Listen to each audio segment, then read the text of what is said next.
Uttarakhand express में आप सभी का बहुत स्वागत है। मैं हूं आपके साथ में मनदीप। खबरों की शुरुआत करते हैं। गणतंत्र दिवस के अवसर पर देश भर की 13 विभूतियों का चयन पद्म विभूषण के लिए किया गया। उत्तराखंड के पूर्व सीएम भगत सिंह कोश्यारी को पद्म भूषण मिलेगा। सामाजिक कार्यों में योगदान के लिए कोश्यारी को ये सम्मान दिया जाएगा। भगत सिंह कोश्यारी महाराष्ट्र के पूर्व राज्यपाल भी रह चुके हैं। वहीं कोश्यारी ने न्यूज 18 से खास बातचीत की है। महाराष्ट्र के पूर्व राज्यपाल रहे, उत्तराखंड के पूर्व मुख्यमंत्री रहे भगत सिंह कोश्यारी जी को देश के सर्वोच्च नागरिक सम्मानों में से एक पद्म भूषण देने की भारत सरकार ने घोषणा की है। हमारे साथ कोश्यारी जी यहाँ पर मौजूद हैं। सर, न्यूज 18 की ओर से आपको बहुत बहुत बधाई इस बड़े सम्मान के लिए। बहुत बहुत धन्यवाद। सर, किस तरह से देखते हैं कि आपको 83 साल की उम्र में भारत सरकार ने रिकॉग्नाइज किया है पब्लिक अफेयर्स के क्षेत्र में, किस तरह से आप सोचते हैं? देखिए, मैं बाल्यकाल से ही सामाजिक जीवन में काम करता रहा हूँ और मेरा सौभाग्य है कि मुझे अपने कॉलेज डेज में ही राष्ट्रीय स्वयंसेवक संघ का संपर्क मिला, उनके साथ काम करने का अवसर मिला और जो देश के लिए समर्पित हैं, जिन्होंने अपना समग्र जीवन देश के लिए लगा दिया, उनमें से एक हमारे प्रधानमंत्री मोदी जी भी हैं जो संघ के प्रचारक हैं। तो ऐसे श्रेष्ठ लोगों से मुझे प्रेरणा मिली और मैं समाज में काम करता रहा। मेरी कभी अपेक्षा भी नहीं रही कि मैं एमएलए, एमपी, मिनिस्टर बनूं। ये पद्म भूषण और इनसे तो कोई मेरा ज़्यादा रिश्ता भी नहीं है, न कभी इच्छा की है, न कभी सोचा था। पर चूँकि माननीय प्रधानमंत्री जी ने, श्रद्धेय राष्ट्रपति जी ने, भारत सरकार ने ये सम्मान दिया है, तो ये सम्मान वास्तव में ये मेरा सम्मान नहीं है, मेरी जनता का सम्मान है, मेरे उन सभी लोगों का सम्मान है जो मुझे प्रेम करते हैं, जिन्होंने हमेशा संगठन को आगे बढ़ाया है और आज सभी लोग इस भारत को विश्व गुरु बनाने के लिए लगे हैं। ये उन सब का सम्मान है और मैं सोचता हूँ कि मेरे जैसे सामान्य आदमी को ये जो सम्मान मिला है, मैं अपने को योग्य नहीं समझता, पर जिस श्रेष्ठ कार्य में मैं लगा हूँ और लाखों लोग लगे हैं, इस सम्मान उन सभी कार्यकर्ताओं का है और इसलिए मैं मान के चलता हूँ कि भारत सरकार ने, ये कोई भगत सिंह का नहीं, एक प्रकार से हमारे सभी जो समाज के लिए समर्पित कार्यकर्ता है उनका सम्मान किया है। तो आप थे भगत सिंह कोश्यारी जी, आपका एक लंबा कार्यकाल रहा है राजनीति के क्षेत्र में, सामाजिक सरोकारों से जुड़ा हुआ। जिस तरह से आपने कहा कि बाल्यकाल से लेकर, चाहे फिर वो संघ की पृष्ठभूमि की हम बात करें, बीजेपी की बात करें, या सियासत का कोई भी ऐसा पद नहीं छूटा आपसे जिस पर आप आसीन न रहे हों। शायद पब्लिक सरोकारों से उनकी ये लंबी यात्रा को ही भारत सरकार ने 83 साल की उम्र के बावजूद एक बार रिकॉग्नाइज किया है और आपको देश का सर्वोच्च नागरिक सम्मानों में से एक पद्म भूषण देने की घोषणा की है। कैमरा पर्सन दीपक उपाध्याय के साथ सुनील नौप्रभात, न्यूज 18, देहरादून।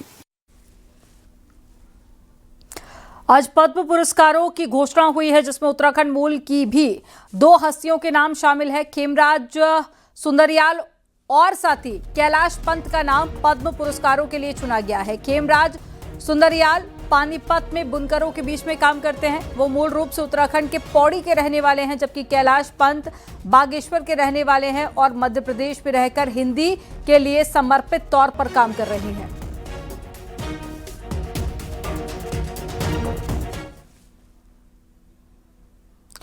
उत्तराखंड के सरकारी स्कूलों में टीचर्स की नौकरी लगाने के लिए आवेदनकर्ताओं से फीस वसूल का विज्ञापन निकलना देहरादून के एक एनजीओ को भारी पड़ गया, जिसके बाद में माध्यमिक शिक्षा विभाग के निदेशक मुकुल सती ने पुलिस को शिकायत की है। दरअसल एक अखबार में सर्वजन कल्याण समिति नाम के एनजीओ ने नौकरी के लिए विज्ञापन छपवाया था, जिसमें उत्तराखंड के करीबन 3000 सरकारी टीचरों में स्कूलों में टीचर्स को नियुक्ति करने की एवज में 2340 रुपए की फीस मांगी गई थी और साथ ही आवेदन करने वालों को 35,000 रुपए महीने तक की तनख्वाह दी जाने की बात कही गई थी।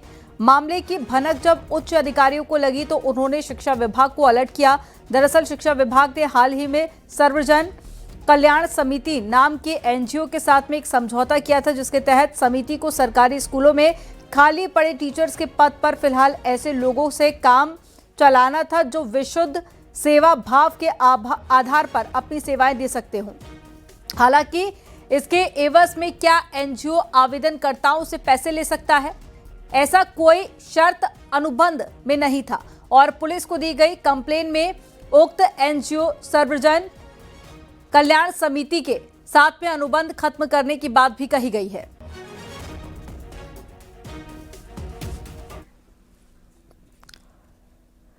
तीर्थ नगरी हरिद्वार के गंगा घाटों से शुरू हुई गैर हिंदुओं के प्रवेश पर प्रतिबंध की मांग अब चारधाम तक जा पहुंची है और बद्रीनाथ केदारनाथ के बाद में अब गंगोत्री धाम से भी इसी तरह की आवाजें उठ रही हैं। लेकिन धार्मिक आस्था से जुड़ा ये मुद्दा अब सियासी रंग भी लेने लगा है। आपको रिपोर्ट में दिखाते हैं।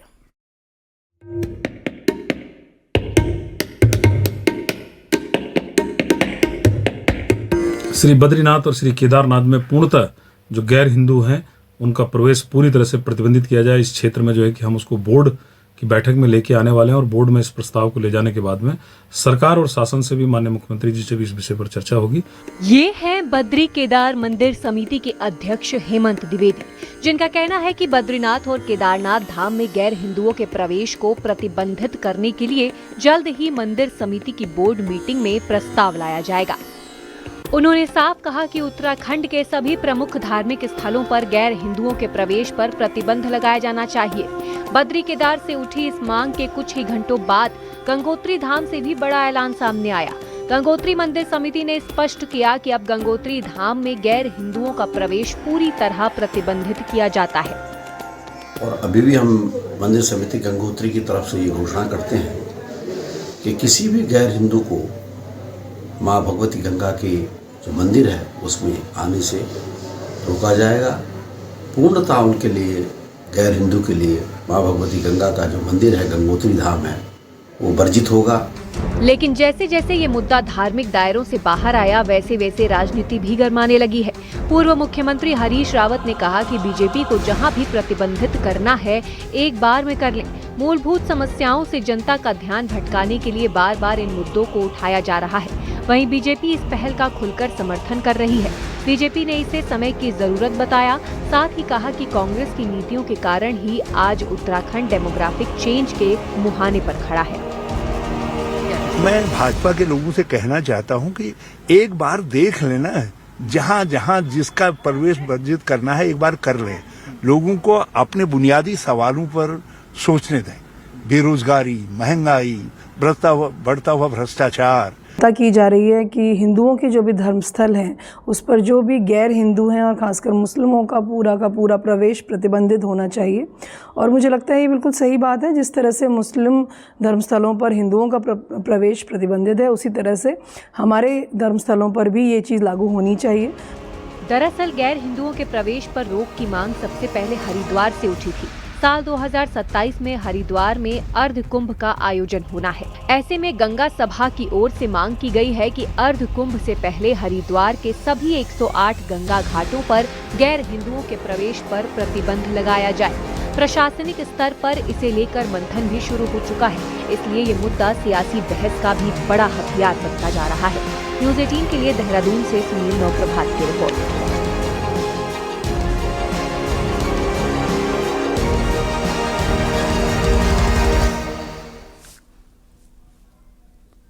चारधाम से गैर हिंदुओं के प्रवेश पर रोक लगाने की मांग जोर पकड़ने लगी है। मुख्यमंत्री पुष्कर सिंह धामी ने भी इसका समर्थन किया है। न्यूज़ 18 से एक्सक्लूसिव बातचीत में मुख्यमंत्री ने कहा कि चारधाम यात्रा की जिम्मेदारी बीकेटीसी और मंदिर समिति की होती है और सरकार इसमें एक सहयोगी की भूमिका में रहती है।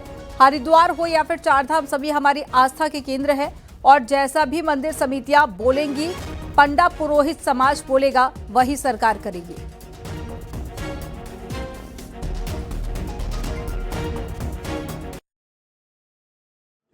देवभूमि के देवत्व को बनाए रखने के लिए मुख्यमंत्री पुष्कर सिंह धामी के द्वारा जो अभियान चलाया गया, बीते सालों में आपने देखा कि किस तरह से यहाँ पर इंक्रोचमेंट को लेकर मुख्यमंत्री ने गंभीरता दिखाई, तो सनातन के प्रति भी मुख्यमंत्री प्रतिबद्ध हैं। और हरिद्वार से जो मांग उठी थी कि हरिद्वार में गंगा घाटों पर गैर हिंदुओं का प्रवेश वर्जित किया जाए, यही मांग अब बद्रीनाथ केदारनाथ से लेकर गंगोत्री तक भी पहुंच गई है। सर, बीकेटीसी से भी अब ये मांग उठने लगी है कि जो पवित्र धाम है हिंदुओं के, यहाँ पर गैर हिंदुओं का प्रवेश वर्जित किया जाए, क्या मानते? देखिए, पवित्र धाम हमारी आस्था और श्रद्धा के धाम हैं और इन धामों को पूरी तरह से संचालित करने का काम होने वाले धार्मिक जो प्रयोजन है उनको संचालित करना, उनका आयोजन करना, यात्राओं का आयोजन करना, उसके स्टेक होल्डर के रूप में धामों के हमारे यही पुरोहित लोग हैं, तीर्थ पुरोहित हैं, हमारे पंडा समाज के लोग हैं, धार्मिक सभा के लोग हैं, गंगा सभा, केदार सभा और बीकेटीसी से संबंधित लोग हैं। और इसी प्रकार से हरिद्वार में भी गंगा सभा, अन्य धार्मिक संस्थाएं, व्यापार मंडल के लोग, अन्य प्रतिनिधि उसको संचालित करते हैं। और मैंने पहले ही कहा, क्योंकि इस प्रकार की यात्राओं के संचालन में सह भूमिका में सरकार होती है और मुख्य भूमिका में, अगर मैं कहूँ मुख्य जजमान यही स्टेक होल्डर्स हैं, तो कोई अतिशयोक्ति नहीं होगी। इसलिए जैसा स्टेक होल्डर कहते हैं, जिस प्रकार की उनकी भावना होती है और जो हमारी पौराणिक मान्यताएं हैं, संस्कृति है, संस्कार हैं, उसी के आधार पर ये हमारे तीर्थ होने चाहिए। ये मेरा अपना व्यक्तिगत रूप से मानना है, जैसा उनके तरफ से, सबकी तरफ से। और जो कानूनी प्रावधान है, एक्ट हैं, वहाँ के बने हुए पुरानी जैसे हरिद्वार के कुछ एक्ट बने हुए हैं, उन सभी का अध्ययन किया जाएगा, उसको देखा जाएगा, उसके आधार पर निर्णय लिया जाएगा। Thank you sir. तो मुख्यमंत्री पुष्कर सिंह धामी का कहना है कि जो हिंदुओं के पवित्र स्थल हैं, सनातन की आस्था के जो केंद्र हैं, उनकी पवित्रता बनी रहे, इसके लिए सरकार काम करेगी। जैसा स्टेक होल्डर चाहेंगे, सरकार उस दिशा में विचार करेगी। कैमरा पर्सन दीपक उपाध्याय के साथ सुनील नौप्रभात, न्यूज 18 देहरादून। हरिद्वार में गंगा घाटों समेत 4 धामों में गैर हिंदुओं के प्रवेश की उठ रही मांग पर अब मुस्लिम सेवा संगठन ने कड़ी आपत्ति जताई है। संगठन से जुड़े मुस्लिम स्कॉलर का कहना है कि ये एक असंवैधानिक कदम है। एक जमाने में दलितों को अछूत माना गया, आज मुस्लिमों को भी इसी तरह अछूत बनाकर बीजेपी बाहर करना चाहती है। माना था जब दलितों का अछूत माना जाता था, फिर संविधान आया, संविधान लागू हुआ और दलितों को बराबर का अधिकार मिला। आज मुसलमानों को किसी तरह से सोशल, पॉलिटिकल और इकोनॉमिक तौर से बीजेपी और आरएसएस की हुकूमत अछूत बना के बाहर करना चाहती है। ये बिल्कुल असंवैधानिक एक प्रक्रिया लागू होने जा रही है। मसूरी में एक मजार टूटने के बाद में मामला अब कानून, आस्था और राजनीति के बीच में घूम रहा है। और इसी बीच निजी भूमि पर बनी बाबा बुल्ले शाह मजार को तोड़े जाने को लेकर पुलिस ने एफआईआर दर्ज कर दी है। मसूरी के एक स्कूल कैंपस की निजी भूमि में बने बाबा बुल्ले शाह मजार को शनिवार शाम को हिंदुवादी संगठन से जुड़े लोगों ने तोड़ दिया। इससे गुस्साए मुस्लिम सेवा संगठन की तहरीर पर मसूरी कोतवाली में 3 नामजद समेत अज्ञात लोगों के खिलाफ मुकदमा दर्ज कर लिया गया। वहीं हिंदू संगठन का कहना है कि देवभूमि उत्तराखंड में अवैध और फर्जी मज़ारों के जरिए इस्लामिक जिहाद को बढ़ावा दे रही है। आपको बता दें कि सूफी बुल्ले शाह 16वीं शताब्दी में पाकिस्तान के पंजाब प्रांत में पैदा हुए और उनकी वहां पर मज़ार भी है, लेकिन मसूरी में उनकी मज़ार 70 के दशक में बनी थी।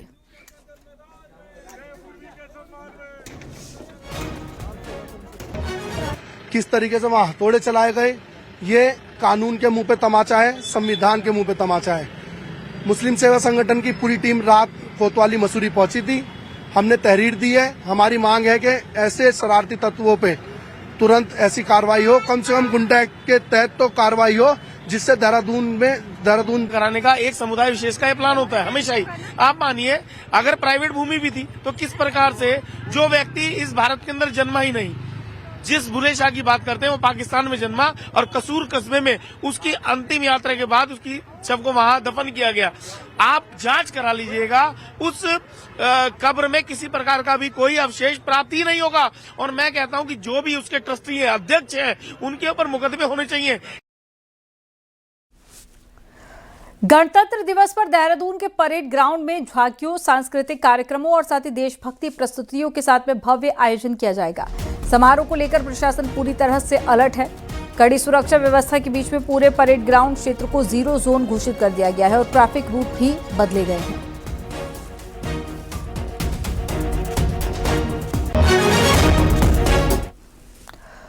और चक्राता से एक बड़ी खबर है, जहां पर अज्ञात वाहन की टक्कर से 2 स्कूटी सवार युवकों की मौत हो गई है। दोनों युवक बर्फबारी देखने के लिए चक्राता जा रहे थे और बताया जा रहा है कि सेंज गांव के पास में किसी अज्ञात वाहन ने स्कूटी को टक्कर मार दी और हादसे में एक युवक की मौके पर ही मौत हो गई। जबकि दूसरे युवक ने अस्पताल में इलाज के दौरान दम तोड़ दिया है। पुलिस ने मौके पर पहुंचकर शव को कब्जे में लेकर जांच पड़ताल शुरू की है।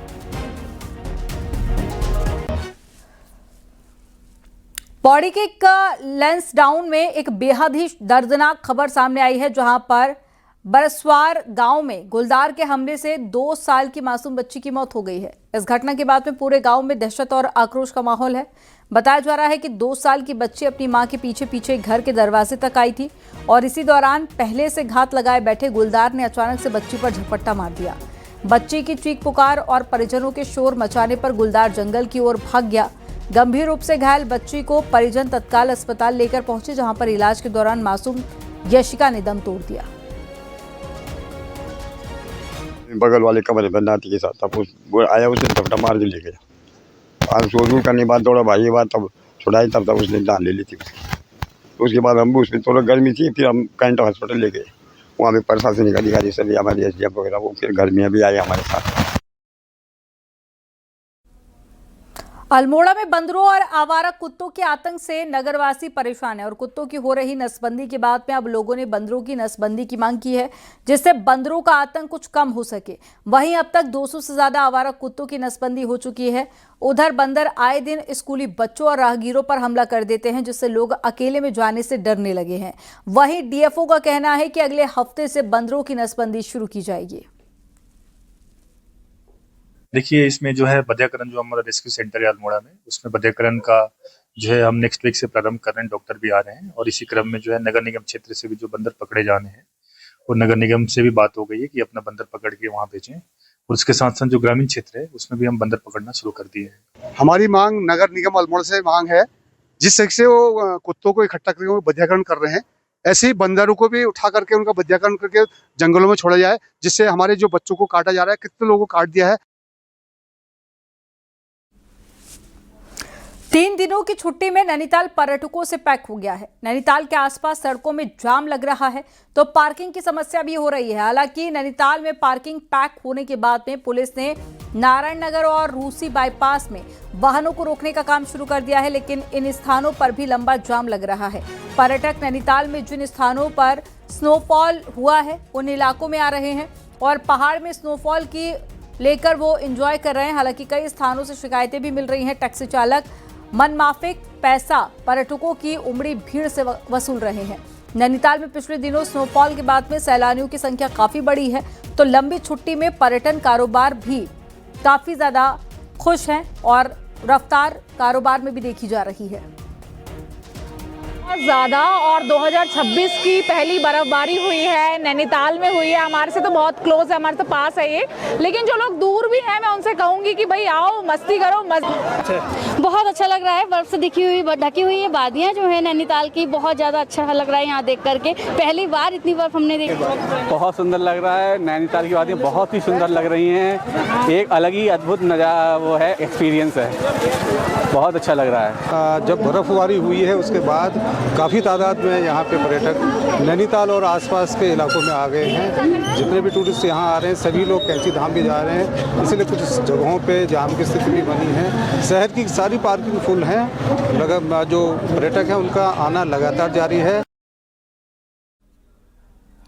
2 दिन की बर्फबारी के बाद में केदारनाथ धाम की नई तस्वीरें सामने आई हैं। केदारपुरी में 3 फीट से अधिक की बर्फबारी हुई है। भारी बर्फबारी के बीच में पुलिस और साथ ही ITBP के सुरक्षा जवान केदारनाथ मंदिर परिसर में पेट्रोलिंग कर रहे हैं। वहीं इसी बीच यहां पर ब्लैक डॉग की भी चहलकदमी दिख रही है, जो जवानों के साथ में घूम रहे हैं। केदारपुरी में मौजूदा दृश्य बेहद आकर्षित करने वाला है और पूरी केदारपुरी चांदी की तरह चमक रही है।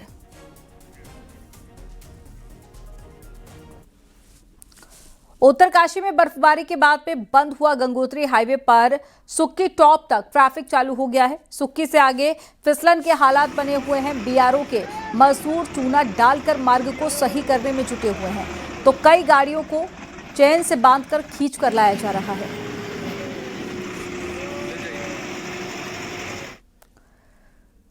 ठंड की पहली बरसात ने देवभूमि उत्तराखंड में खेती और बागवानी को मानो नया जीवन दान दे दिया है। मैदानों में जहां पर गेहूं जैसी फसलों के लिए नई उम्मीद जगी है, तो वहीं पर पहाड़ों में बागवानों के चेहरे खिल उठे हैं।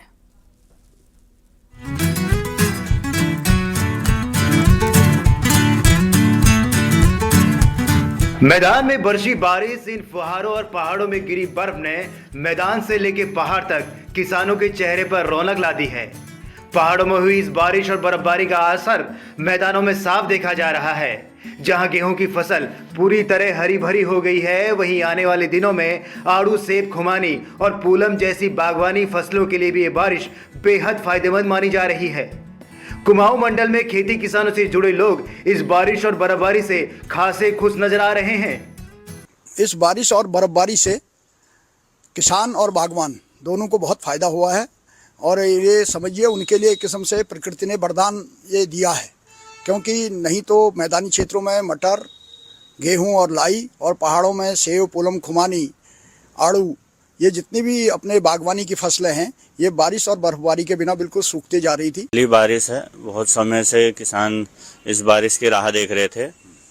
ये बारिश हमारी आने वाली फसल, अभी जो वर्तमान में गेहूं की फसल चल रही है उसके लिए भी लाभदायक है और आगामी कुछ महीनों में आम की फसल होगी, आम के फल आएंगे, लीची के आएंगे, तो उनके लिए भी ये बहुत लाभदायक रहेगी। मौसम के इस बदले रुख से प्रशासन ने भी राहत की सांस ली है। प्रशासन अधिकारियों का कहना है कि इस बारिश और बर्फबारी से आने वाली गर्मियों में फॉरेस्ट फायर की घटनाओं में कमी आएगी, साथ ही सूखे जैसे हालात से भी काफी हद तक राहत मिलेगी। कृषि वैज्ञानिक मानते हैं कि जो आसमानी बारिश होती है वो रबी की फसल के लिए वरदान होती है। तो एक तो जो हमारा क्रॉप है उसके लिए जो हमारे फलदार बाग बगीचे हैं। जाहिर है ठंड की विदाई और बसंत के आगमन के बीच हुई इस बारिश ने हर किसी को राहत दी है।